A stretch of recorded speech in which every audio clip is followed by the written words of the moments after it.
It was good, man. It's your boy Ishmael, Polygraph 513 Boxing. Yeah, I know how I give it up. I had to come back again, man. Um, Tyson Fury is about to fight Francis Ngannou. All right, so this is crazy. He's about to fight the lineal WBC champion, who's been relatively inactive since his last. Well, he did just knock out what's his name, but he's been negotiating with Usyk and pretty much waste everybody's time. He's clearly ducking Usyk. Um, he wanted to fight in Saudi with Usyk. Usyk agreed to his money. Then he said no, he want to fight in the UK, have it at home. Usyk got to take little money. Usyk agreed. And then he had just excuse after excuse Tyson Fury has come up to not to fight that fight, because the secret is Tyson Fury struggles with small fighters who can get inside and throw punches upward like this. And that those round coming over the top punches, he struggles with that. Look throughout his career. Not the Otto Wallin. Think about what Otto Wallin was ready to do, was able to do versus Tyson Fury, right? Like he was able to get inside, land punches. He cut Fury. You know what I'm saying? Usyk is a highly skilled version of Otto Wallin. You know, like he has the boxing ability, the footwork, the chin, the toughness, the ring IQ, the punching power, the speed, the quickness, and all that to really challenge Tyson Fury. And so Tyson Fury decides to get a money fight in before. I think he's going to fight Usyk, but I think he wants to get a big money fight in first. And I think he wants to cash out. Contradictory to everything that he's been saying, he switches up from time to time. I mean, but I'm not going to go into tangent because this video is not even about that. This video is about the fact that a bunch of y'all better not be mad at Tyson Fury for this fight. I better not see none of y'all channels. It's a lot of channels and it's a lot of people who are going to criticize this fight who ain't got no room to talk, because y'all were the ones that supported Mayweather McGregor. Y'all were the ones that supported Mayweather versus Paul. Y'all were the ones that supported all these BS fights, this A-side stuff. See the previous video I made to this one, talking about how the fans start to protect and create this mythical, these lies around these fighters, and the fighters start to believe it because boxing is spiritual, and then you absorb from your surroundings. This is what's happening. Tyson Fury started to believe some shit now because the fans have coddled him after he beat Deontay Wilder, because everybody, y'all wanted Wilder to lose so bad. See, everybody at fault. Everybody's at fault. Nobody hands is clean in this. Everybody hands is dirty. People wanted Deontay Wilder to lose so bad that they essentially created the most negative environment a fighter had to fight in, just on social media, since social media. Now maybe that's hyperbolic. I'll accept that. I'm not going to push back on that. So let me say this. It was an extremely toxic environment at the time, and Wilder played a role in it too. I'm not going to say he did. But the point of it is that fight, it was a big fight, and it was some weird stuff going on. Tyson Fury covering up the cameras. It was some weird stuff going on. You know what I'm saying? But y'all wanted him to lose so bad that it didn't even matter. Like the hate that I saw. Now, some people wasn't just hating. Some people was just saying they didn't think he was that good. And that's fair. Like those people, I'm not talking about y'all. There's a lot of people who just kept it boxing. But there's a lot of people, a lot of channels who didn't just keep it boxing, who made it very personal. And nobody hands is clean in this. But the people who I'm talking about right now, in this particular instance, is y'all ones who encouraged all the BS. All the A-side, B-side, all the money talk, all the undisputed talk, all the crossover fights, all the fantasy stuff, all the BS, rather than fighters having morals and honors and ethics, and you conduct yourself like a fighter.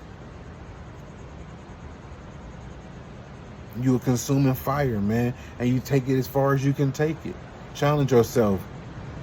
These dudes don't challenge themselves. They don't have confidence. They don't believe in themselves. So they believe in themselves. They take challenges that people couldn't even understand. And don't give me no Ryan Garcia. Ryan Garcia took that Tank fight, and that was a cash out money fight.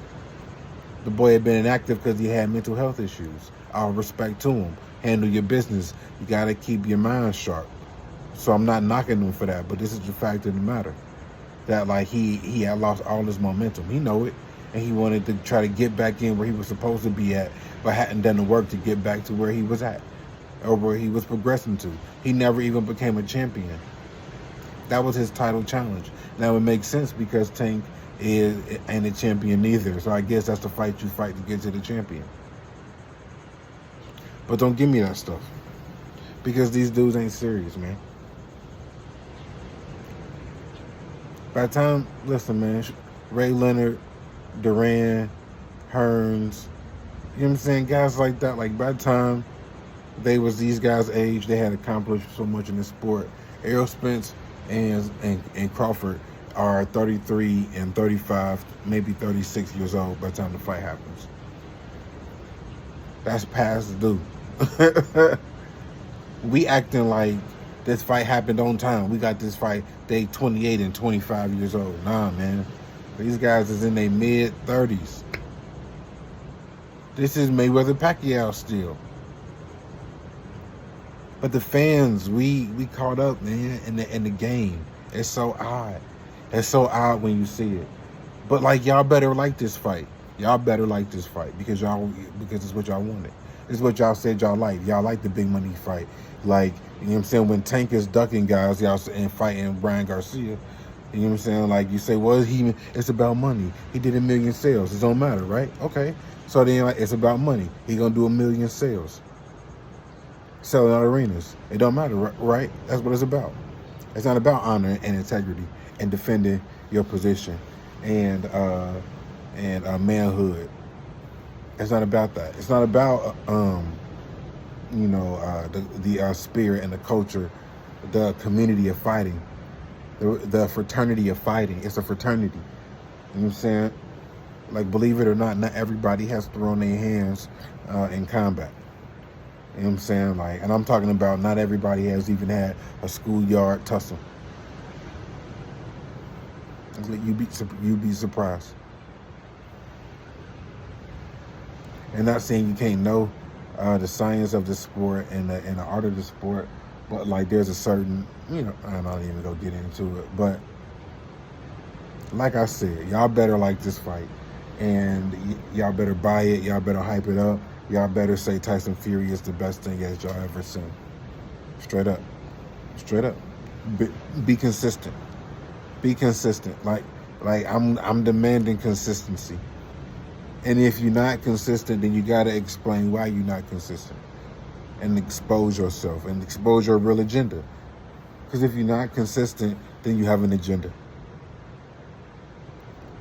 Now, whether we agree with your agenda or not, or somebody wants to reject it, is up to the viewer, the listener, the person who is, you know what I'm saying, like reading it or whatever, you know what I'm saying, depending on the platform. But like, I think it's fair to ask and require that you present your reasonings. In an intellectual community, you have to present your sources. You can't just say something. You got to back it up. And this is what the boxing community needs. This is why, I support channels who call it straight down the middle and keep it facts. You can have an opinion based on facts. I don't got to agree with your opinion. As long as your opinion is based on facts, I can at least rock with you and we can have a conversation. But it's difficult to have a conversation with people's opinions that's not even based on facts. You feel me? I'm having conversations with people who genuinely believe that Teofimo Lopez is a 2-time undisputed champion.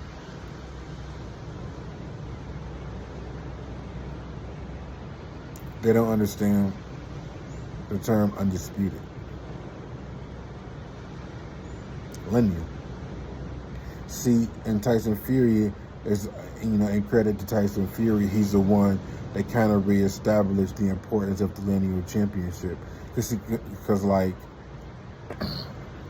when he got stripped, the only thing he had to go back on was the fact it was kind of like when Ali, and the bugs all over me. It's kind of like when Ali had lost, got stripped of the title because of the draft, and Joe Louis won the title, and Ali was walking around talking about he's still the champ. Now he wasn't saying lineal, but you know what he meant. You know what I mean? Like he never beat him to take that title, you know, which makes him still the lineal champion, technically. Because I think Joe Frazier might have been rewarded the lineal championship. But it's the same kind of thing. It's patterns. Pattern recognition is one of the most important skills of human development and evolution. And it's one of the most underdeveloped skills in most of the masses. Pattern recognition. Look at all the great athletes have great pattern recognition. How can you, in boxing, that's how you set a trap. You get a guy to subconsciously recognize the pattern. The great ones consciously recognize patterns and are able to diagnose and extract what's happening based on the pattern. And it's almost like when some guys get so good at it, they can tell the future. In boxing, it's like how when some guys can move and it's just like they look that punch off just in time. They always just hit. It's almost like they saw it coming before it came. And there's some people who got that skill to do that socially, economically, who can do that spiritually. Some people, we all got different skills and gifts bestowed by the Most High. But see, this is one of the things that boxing illuminates. That's why it's my favorite sport. Because it genuinely is the spirit versus the spirit. Combat, real combat. Played out in the physical with the hands, but in reality. You know what I'm saying? But I just wanted to say that, man. Like, y'all better like this fight. Because y'all the ones who said that A-side and making money is the most important thing. It's prize fighting. Remember? It's prize fighting. You don't even know where prize fighting came from. Don't even know the origin of the term. The many origins of the term. I'm just going to take what Floyd said. Floyd turned it to all about money. When it was about money, but it was about honor and respect. And sometimes the money was how you showed the honor and respect. Champions would demand the stuff, not popular guys. But I guess we consider this part 2.